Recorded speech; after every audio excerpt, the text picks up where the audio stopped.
बिस्मिल्लाहिर्रहमानिर्रहीम। अस्सलाम वालेकुम डियर स्टूडेंट्स, उम्मीद है कि आप खुदावंद करीम के फजल व करम से खैर व आफियत से होंगे। क्लास 10th है, सब्जेक्ट साइंस है। तो डियर स्टूडेंट्स, कल हमने हीमोग्लोबिन्स के बारे में पढ़ा था कि हीमोग्लोबिन्स का क्या रोल है।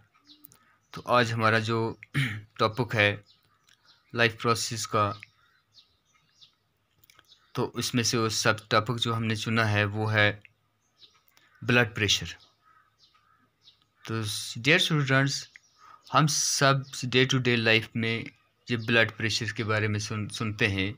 वहाँ हमें अपने घरों के अंदर, चाहे हमारे वालिदैन हों, चाहे हमारे ग्रैंडफादर्स हों, तो तकरीबन हर एक को ये शिकायत रहती है कि blood pressure blood pressure blood pressure. आज हमारा टॉपिक यही है कि ब्लड प्रेशर ह्यूमन्स में क्या है, ये कैसे क्रिएट होता है। तो ब्लड प्रेशर के पहले हम डेफिनेशन देखेंगे। द लेटरल प्रेशर और force that the blood exist on the walls of a vessel is called blood pressure. यानी ये वो फोर्स है जो खून ब्लड वेसल्स पर डालता है, तो उसी को हम ब्लड प्रेशर्स कहते हैं। जैसे कि हमने ब्लड वेसल्स में देखा था कि वहाँ 3 किस्म के वेसल्स हैं, जैसे द ऑर्टीज़ हैं, द वीन्स हैं और कैपिलरीज हैं। तो जिस वक्त ये सर्कुलेशंस ऑफ ब्लड और इसका प्रेशर जिस वक्त किस पर पड़ता है, इन ब्लड वेसल्स पर पड़ता है, तो उसी को हम ब्लड प्रेशर्स का नाम देते हैं। तो डियर स्टूडेंट्स, अब ये ब्लड प्रेशर यहाँ 2 किस्म आ जाता है। यानी कोई लोग कहते हैं कि किसी लोग को शिकायत होती है कि मेरा ब्लड प्रेशर ज़्यादा है, और किसी को शिकायत होती है मेरा ब्लड प्रेशर कम है, जैसा कि हम अपनी डे टू डे लाइफ में सुनते भी हैं। यानी अब हाई ब्लड प्रेशर को हाइपरटेंशन कहते हैं, लो ब्लड प्रेशर्स को हाइपोटेंशन कहते हैं। तो पहले हम ये समझें कि the blood pressures varies according to the contraction and relaxations of the heart. ये ब्लड प्रेशर ये वेरीज होता रहता है, ये ऊपर नीचे होता रहता है, contraction and relaxations of the heart. किसकी वजह से? यानी हार्ट की सिकुड़नेस और फैलने की वजह से। यानी जैसे ब्लड रिलेटेड है हार्ट से। The blood pressures the pressure of the blood inside the arteries during ventricular systoles is called systolic pressure, while as the pressures of the blood inside the arteries during joint dystolic is called diastolic pressure। अब pressure हमारे पास 2 किस्म का बन गया है, एक है systolic pressure और दूसरा है डायस्टोलिक प्रेशर। ये बात याद रखना है, systolic pressure and diastolic pressure. The instruments used to measure blood pressure is called sphygmomanometer. और जिस इंस्ट्रूमेंट से हम ब्लड प्रेशर्स को मेजर्स करते हैं उसको स्पाइगोमीटर कहते हैं। जैसे अपने डॉक्टर को ब्लड प्रेशर्स मेजर करते हुए देखा होगा।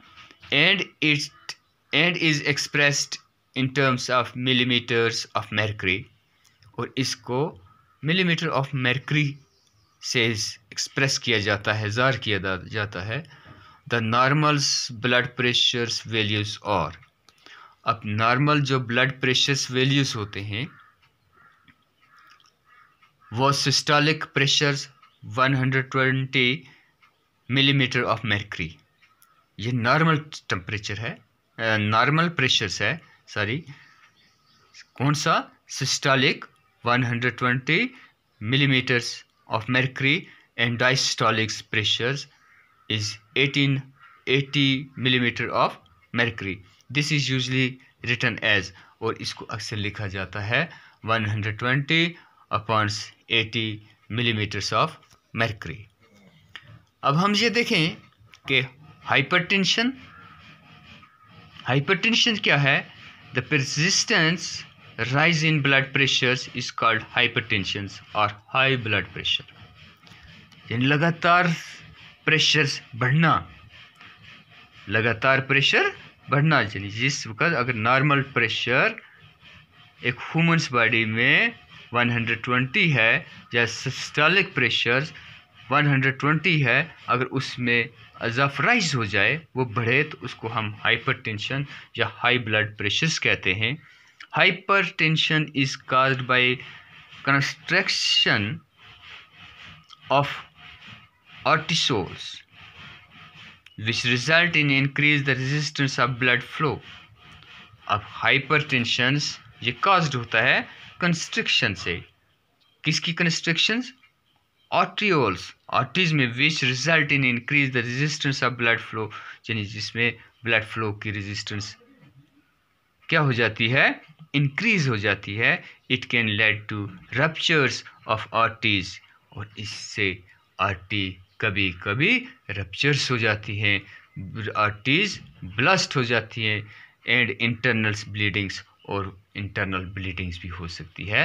ये डेंजरस डिजीज़ है। तो कॉजेज़ ऑफ हाइपरटेंशन, अब इसके हाइपरटेंशन के कॉजेज़ क्या हैं? In older age arteries became less elastic. Older age में आर्टरीज जो होती हैं ये लेस इलास्टिक हो जाता है। जैसे हमने आर्टरीज और वेन्स में पढ़ा था कि आर्टरीज जो होती हैं ये इलास्टिक होती हैं, लेकिन अब ओल्डर एज में ये बहुत ही कम इलास्टिक हो जाती हैं। So that the heart has to pump blood with great force, और हार्ट को ग्रेट फोर्स, ज़्यादा ताकत लगानी पड़ती है किसके लिए? ब्लड को फ्लो करने के लिए। दस more force existed on the walls of arteries, और आर्टरीज की वॉल्स पर ज़्यादा फोर्स पड़ती है, and cause high blood pressure, जिससे हाई ब्लड प्रेशर हो जाता है। एक सेकंड है intake of excessive saturated fats, ज़्यादा फैट्स खाने से, स्मोकिंग करने से, अडल्टरेटेड फूड्स की वजह से हमें क्या हो सकता है? हाइपरटेंशन हो सकता है, हाई ब्लड प्रेशर हो सकता है। तो dear students, second one is hypotension. अब हाइपोटेंशन है क्या है? यानी लो ब्लड प्रेशर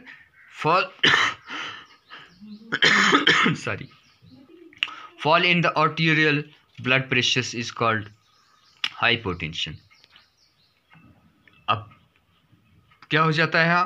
हाइपोटेंशन यानी fall in arterial blood pressure, blood pressure कम हो जाना, और low blood pressure, it may result expansions of arteries, यानी किसकी वजह से? एक्सपेंशंस ऑफ आर्टरीज की वजह से हो जाता है। Loss of blood in haemorrhage और failures of the pumping actions of the heart, और क्या हो सकता है? लो ब्लड प्रेशर की वजह से failures of pumping sections heart का हो सकता है। तो hypotension as well as hypertension are dangerous. तो ये आज का हमारा टॉपिक जो था ये ब्लड प्रेशर के बारे में था। तो मैं उम्मीद करता हूँ कि आप अपनी रेफरेंस बुक्स निकाल कर इसको और स्टडी करेंगे, और ये नोट भी आप अपनी कॉपी पर उतारेंगे। कल फिर मिलेंगे, तब तक के लिए इजाज़त। अल्लाह हाफ़िज़।